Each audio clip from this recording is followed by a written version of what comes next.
cry, okay? Right, so welcome to our special date, the wedding day of Gareth and Kate. It might have been a bit postponed and late, but now that seems a twist of fate. Gareth and I met in sunny Devon. At first it seemed like being in heaven. A Witherspoon's pub was where we first met. We both ran for the table and the challenge was set. I got here first. No, you didn't, it was me. An argument ensued until it was agreed. You can have that side and I'll have this. Little did we know the night would end with a kiss. Conversation flowed and laughs were plenty. And then we both realised our glasses were empty. Let's go to Jackie's, the local night spot. But when we got inside, we felt a bit hot. Let's go for a walk, Gareth said to Kate. Oh my God, thought Kate, this is turning into a date. Now Gareth had only one thing on his mind. Filthy boy, I'm sure you all know the very kind. Now I'm definitely not that kind of a girl, so I'm afraid Gareth was left in a bit of a swirl. We walked along the beach and we paddled at the shore, and then we both realised we wanted so much more. He had his problems and I had mine, but through it all I knew we would be fine. The very next morning I woke all alone. Had it all been a dream? Oh no, I'd only just got home. I went to work at WizKids and the morning was slow until I turned around and there he was standing all aglow. Morning Kate, he said with a cheeky grin and a twinkle in his eye. I nearly fainted at the sight of him, my oh my. Things were a bit tricky for both of us in there, so we stayed apart all weekend as it only seemed fair. By Monday night I could no longer contain, so I called him up and to WizKids he came. We sat and we talked about what we should do, and really we both already knew. We went back to our homes, to our ex-husbands and wives, and that was the beginning of all of the strife. But the months that followed were filled with glee, but Charlotte and Paul just wouldn't set us free. We were hounded by Facebook, burglaries and fires, and decided in the end the situation was dire. Back home to Hertfordshire we decided to come, but it was very hard to say goodbye to Sal. Okay. Our love grew and grew, but so did the pressure. The court cases dragged on and it was so hard to measure. But in the end it was all said and done, and Kate and Gareth had finally won. Holly and Lucy were worth the fight. A fight we did with all our might. I don't know why I'm crying, I'm sorry. Hayden and Freddie can't be here today, but we all know why, so there's nothing more to say. But the time will come shortly for us to have the boys, and that's going to mean a whole load of new toys. Now back in May it all got a bit too much. And Gareth walked out and said he couldn't stay in touch. I was devastated and couldn't function on my own. And all Gareth did was to drink and to roam. Now Mark and Jane could see through the pain and kept telling me it would all be alright. Auntie Pat and Beverly were worried, and off to Bev's house I scurried to try and get back some of my fight. Now through all the mess and the horrible stress, Cherry and Ed were there every day. Gareth had crumbled and had to unfumble, and his mum and dad were with him all the way. It took a whole week of heartache and tears before Gareth finally faced up to his fears. He realised Kate loved him and so did the girls, and they would be with him to the end of the world. Nothing else mattered, not even the pain, so off they set on a holiday to Spain. Our love re-enlighted just as it once had, and we were both really glad. The stress is all gone, we've held it at bay, and that is why we're all here today. To celebrate our joy and love that we share, because we make a wonderful pair.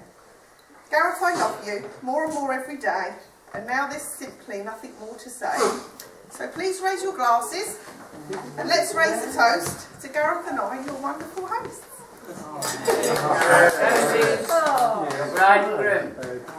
Bridegroom.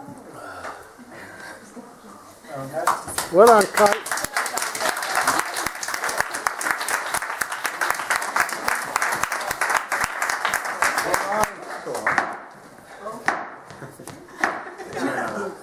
Ladies and gentlemen, I give you your groom today, Mr. Gareth Martin. Follow that. Give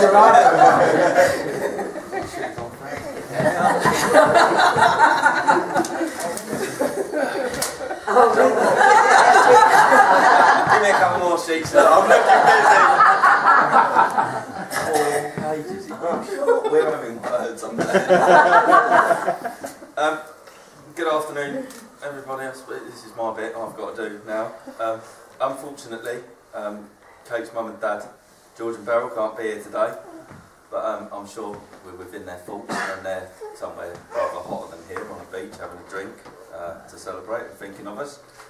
I'd like to thank Kate's Uncle Al and Auntie Chris for their support today. Uncle Al for escorting Kate and Auntie Chris for looking after Uncle Al. I'm actually shocked. Alan, where's the blue bomber jacket? It's shocking you're in a suit and they've pried you away from the fire, but never mind. I'd like to say a special thanks to both sets of parents who have been very supportive in many ways, financially, advisory, looking after the girls for us when we need 5 minutes away, and a lot more pain in the arse needs that we have. To Auntie Pat and Uncle Tony, who probably without their help would be setting up camp in the field tonight for somewhere to live. To Jane as well, a special thank you for sorting out all the hair and stuff and keeping Kate calm this morning. I've obviously said thank you a few times now. One person that deserves it most is Kate. I'm just so proud to be with you, stand next to you. I don't ever think I've seen you look more amazing. So thank you for agreeing to go out with me in that Wetherspoons that night. It was a bit more seeded than what Kate made out. I remember it was quite chilly. Yeah, okay. Really. Thank you for saying yes on the breakwater that day down by the lighthouse. Yeah. And thank you for being so understanding about the stripper. I honestly thought she was a policewoman. And I promise I'll do my very best to make sure you don't ever regret any of the decisions I've made. And I'm so happy facing the future with you and the girls. Finally, a few words for the rest of the bridal party before proposing a toast to the bridesmaids. I think you've all met Mark now. When it comes to picking your best man, you need to choose someone who's obviously resourceful, someone you can rely on to sort things out, and without turning everything into a drama. So I'm fortunate to know such a man, but sadly he refused. So I ended up with Mark.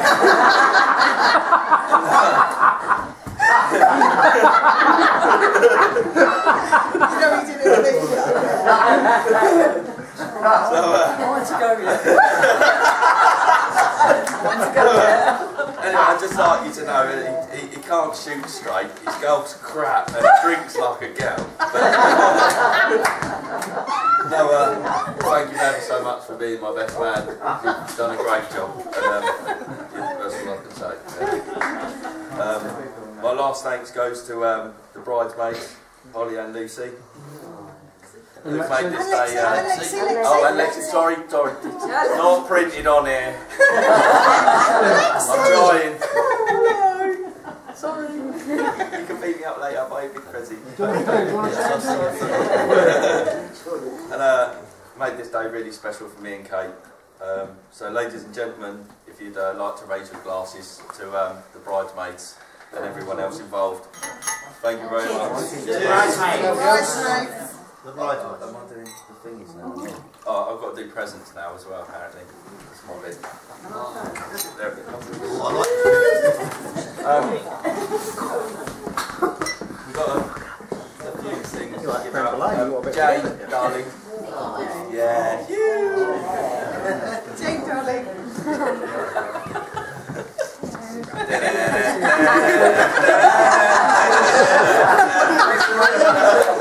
Right, that's it. That was all.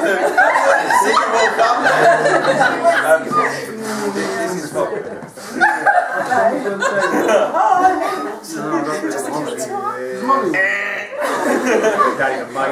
That's for you.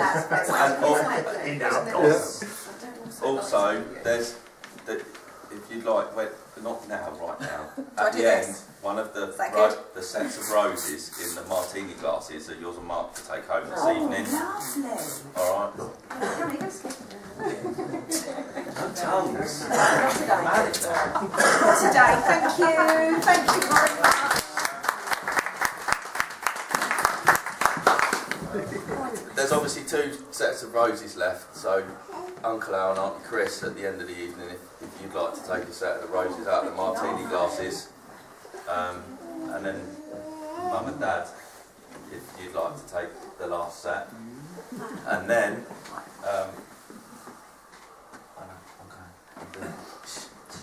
Nagging already. it's started. Married, so long is there. I reckon you become immune to it. If I can ask Holly to come up. She loves being shown up. It's fun.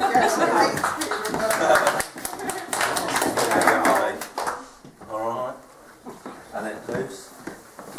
Hang on, someone got the catwalk out and the lights and everything. That one's for you. And then little Lex. Did she walk? That is this. Walk up. I'll come round. My shoes is not down. She's not going to walk without showing her shoes off.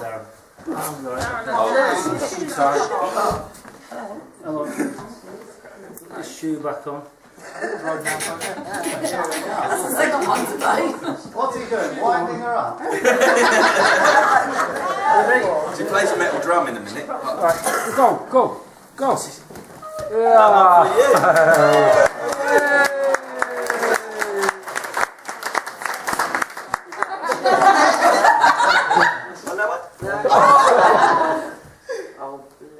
Actually, It won't go round the lip, no, it won't go round. Let's not strangle you yet. That? Is that one for you? Got it?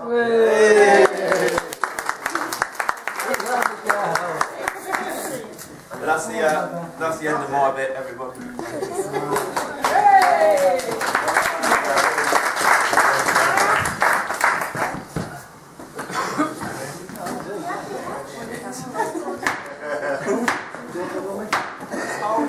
Ladies and gentlemen, I give you your best man of today, Mr. Mark Brown.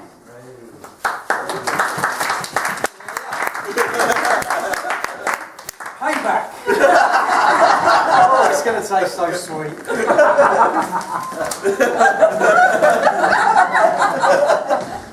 No, I just want to start. I've got a little bit of a speech. It's not going to be a long speech, but I just want to say, first of all, that I was quite blown away with that poem. Okay, because I knew some of that story and I thought it was really, really nice. Very nice poem. Well done. Is he bigging her up before you dig me out? I'd also just like to say how absolutely lovely you look today as well. It's such a shame you got to sit next to Gareth. I just want to really start by thanking everyone for being here today. And I know the people that are here are very special to Kate and Gareth. It means a lot for you all to be here, so thanks for being here. I've only known Kate and Gareth for a short while, really, and so the speech is not going to be that long for that reason, so I haven't got that much dirt to dig up. But well, then there was the stag weekend. So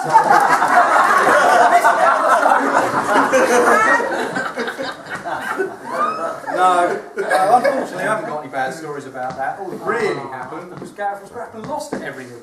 I know he's pushed it on to me, but he lost at Crazy Golf. He lost in the go-karts. And on the first night home, he even lost his chicken burger to the High Northern Wind. Loser. So, yeah, there you go.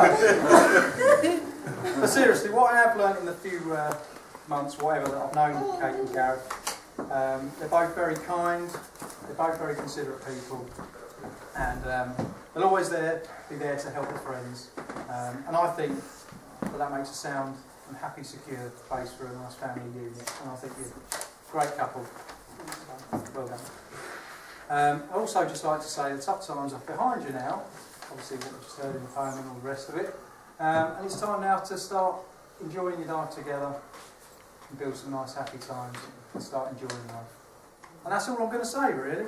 So on that little note, can I just ask everyone to raise their glasses to the bride and groom?